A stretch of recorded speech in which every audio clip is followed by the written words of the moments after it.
السلام عليكم ورحمة الله وبركاته.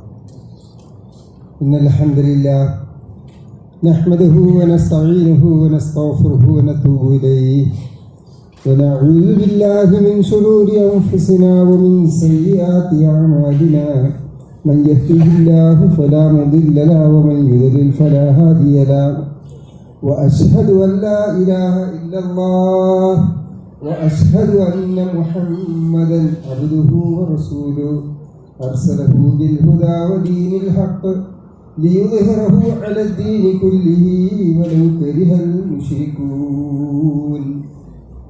اللهم صل على محمد وعلى آل محمد كما صليت على إبراهيم وعلى آل إبراهيم وبارك على محمد وعلى آل محمد كما باركت على إبراهيم وعلى آل إبراهيم إنك حميد مجيد.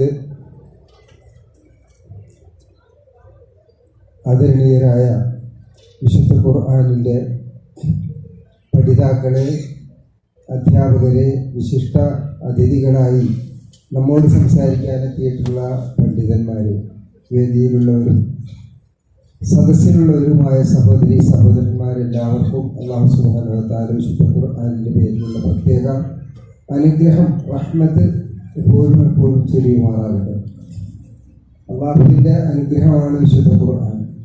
അള്ളാഹുവിൽ നിന്നുള്ള കരുണയാണ് വിശുദ്ധ ഖുർആൻ. അള്ളാഹുവിൽ നിന്നുള്ള വെളിച്ചമാണ് വിശുദ്ധ ഖുർആൻ.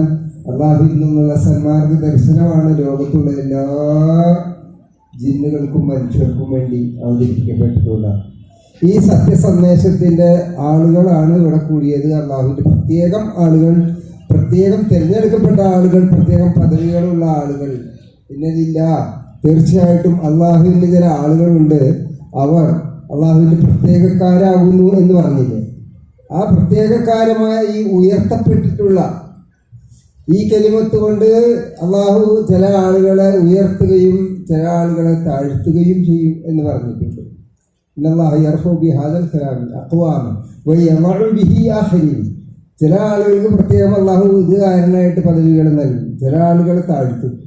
അള്ളാഹു സുബ്ഹാനഹു വ തആല ഖുർആനിനെ കൊണ്ട് ഉയർത്തപ്പെട്ട ആളുകളുടെ വിഭാഗത്തിൽ നമ്മെ ഏവരെയും ഉൾപ്പെടുത്തുമാറാകട്ടെ. റബ്ബ് സുബ്ഹാനഹു വ തആല നമ്മളോട് കരുണ കാണിച്ചിരിക്കുകയാണ്. നാളെ നടക്കാൻ പോകുന്ന ജീവിത പരീക്ഷയുടെ റിസൾട്ട് വരുന്നതിന് മുമ്പ് ആ പരീക്ഷയ്ക്ക് വരാൻ പോകുന്ന ചോദ്യങ്ങളെല്ലാം പഠിപ്പിച്ചു തരുന്നതിന് വേണ്ടിയാണ് വിശുദ്ധ ഖുർആൻ നമുക്ക് ഇറക്കി തന്നിട്ടുള്ളത്. നിങ്ങൾ എന്തിനാണ് ഈ ഭൂമിയിലേക്ക് വന്നത്? എന്താണ് ഇവിടെ ചെയ്യേണ്ടത്? ഇത് കഴിഞ്ഞിട്ട് എവിടേക്കാണ് പോകേണ്ടത്? 3 ചോദ്യങ്ങളാണ് വളരെ പ്രധാനപ്പെട്ടത്. തൗഹീദ്, റിസാലത്ത്, ആഖിറത്ത്, ഇത് നാം കൃത്യമായി ഖുർആനിലൂടെ അഭ്യസിക്കുന്നതിലൂടെ, പഠിക്കുന്നതിലൂടെ നമുക്ക് കാര്യങ്ങൾ വളരെ വ്യക്തമാകുന്നു.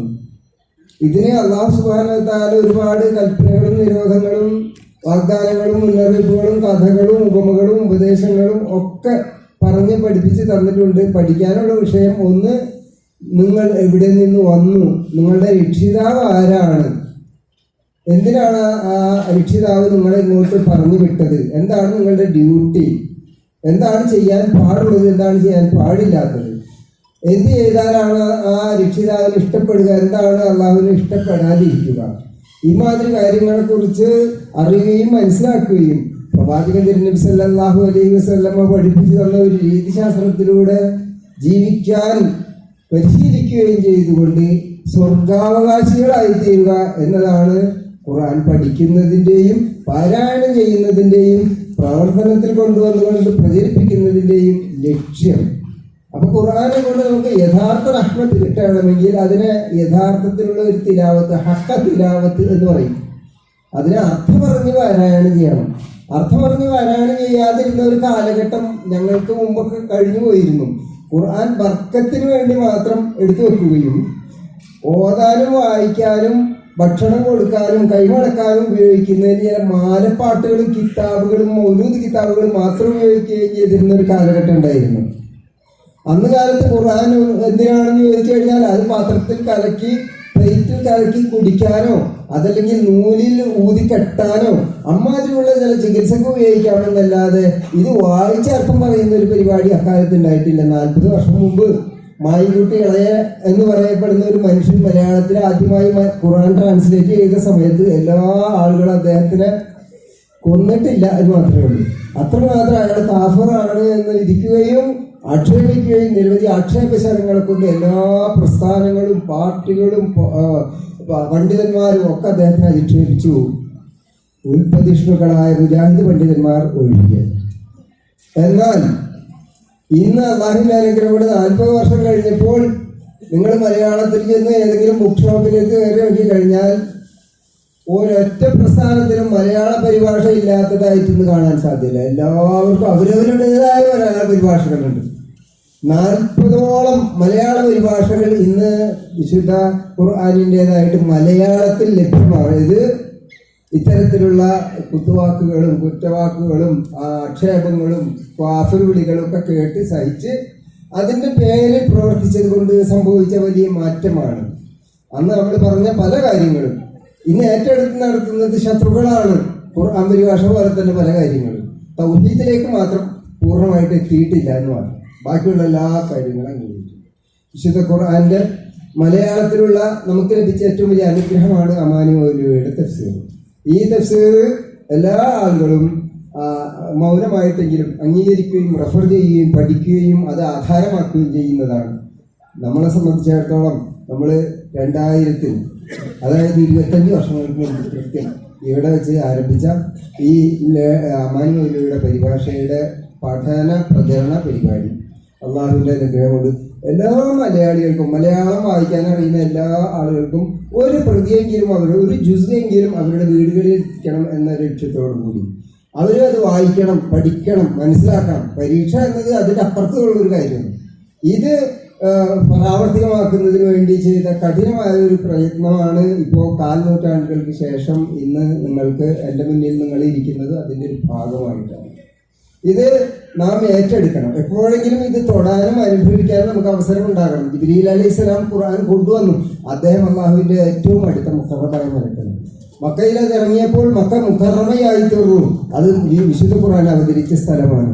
നിങ്ങളിത് പഠിക്കുമ്പോൾ പഠിച്ച ആളുകളെല്ലാവരും ഖൈറുൽ ഖുറൂനി ഖർന് എന്ന് വെച്ചാൽ അള്ളാഹുവിൻ്റെ ഈ വചനം ഇറങ്ങി പഠിപ്പിച്ച ആ കാലഘട്ടമാണ് കാലഘട്ടങ്ങളിൽ വെച്ചിട്ട് ഏറ്റവും നല്ല കാലം.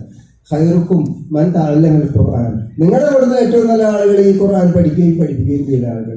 ഖുർആൻ ആരൊക്കെ തൊട്ടിട്ടുണ്ടോ, അത് ആരൊക്കെ കൊടുത്തിട്ടുണ്ടോ, എടുത്തിട്ടുണ്ടോ, പഠിച്ചിട്ടുണ്ടോ, പഠിപ്പിച്ചിട്ടുണ്ടോ, അവരെല്ലാവരും അതിൻ്റെ പേരിൽ അനുഗ്രഹം ലഭിച്ചവരും ഉന്നതി നേടിയവരുമായിരിക്കും. അതുകൊണ്ട് ഞാൻ എൻ്റെ ശ്രോതാക്കളോട്, എൻ്റെ സഹോദരിമാരോട് പുതിയതായി വന്നവരോട് പ്രത്യേകിച്ച് നിങ്ങളെല്ലാവരും ഇതിൻ്റെ വക്താക്കളാകണം.